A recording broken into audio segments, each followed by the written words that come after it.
My name is Shalom Lloyd, and I am the proud founder of two amazing companies, Naturally Tribal Skincare, a company that started because after my cycles of IVF, my children were born, and one of my twins was born with severe eczema, where he would scratch till he bled, and I wanted to find a natural for him. The second company I founded was Emerging Markets Quality Trials, EMQT, a very unique company that really is the bridge between the pharmaceutical industry and Africa. Our aim is to put Africa on the map in terms of clinical trials and access to patients and healthcare professionals. It's, what inspired me to start the two businesses that I have is really purpose. I never intended to start a skincare company or a research-based company.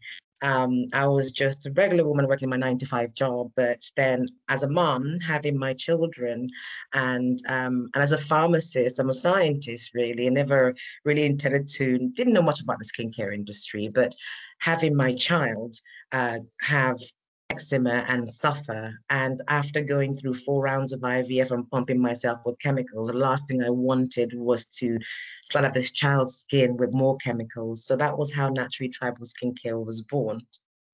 In terms of emerging market quality trials, unfortunately, I lost my father, buried him earlier this year to cancer.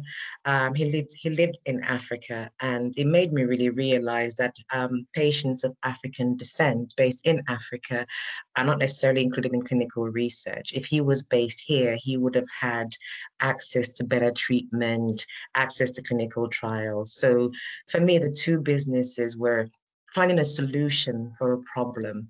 I'm so proud to have two businesses that have purpose and impact in their DNA. People ask me this question about who inspires me and the women that I look up to. It's so easy to pick out names. For me, people like Oprah Winfrey, Maya Angelou, like you said, Angelina Jolie, when she had her, vasectomy, etc. But truly, if I'm being honest with myself, it's really the everyday woman, the self-made ones, the ones that are really, I hate that phrase, smashing the glass ceiling, but people that are making a difference, making an impact in their lives, in their communities, and on our planet. It's just everyday people, too many to name, women who have come into my life and actually turned around and reached out and pulled me up that ladder. Those are the people that inspire me every single day. And I aspire to be and do the same, passing that baton to other women. Connecting with other women has really been great. We really have to think about, for me, it's men and women, because we talk a lot about women supporting, empowering each other, but we more often than not don't talk about our male allies. I've had both amazing men and women who champion my cause, but as we're talking about female entrepreneurs and women, for me, it's all about empowerment, really. Empowering women. When you empower a woman, you're building her confidence. Phrase when people say when you empower a woman, you empower a community, you empower a family, you empower a nation.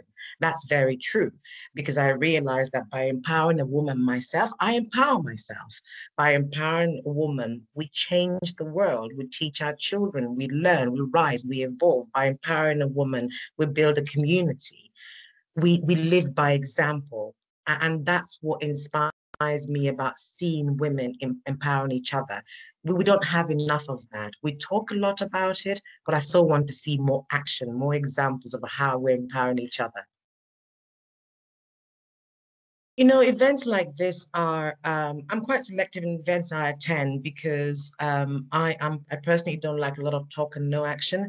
But what I found in events like this that I definitely attend is that you're hearing real life examples, hearing great advice. So there are no massive words or people who have egos, etc. It's just women who are working every day and juggling the whole family life at home and building their businesses successfully.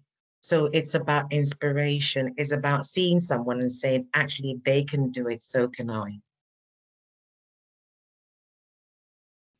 What advice I'd give to other female entrepreneurs is, particularly under the current climate, is acknowledge what is going on around us, but don't give up. You know, those terms, those words we use, those attributes we use to describe entrepreneurs, passion, resilience.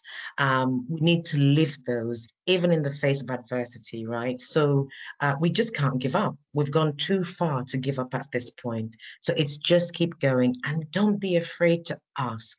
I have no shame. If I need something, I'll ask. The worst you can say is no. Don't be afraid to reach out and ask.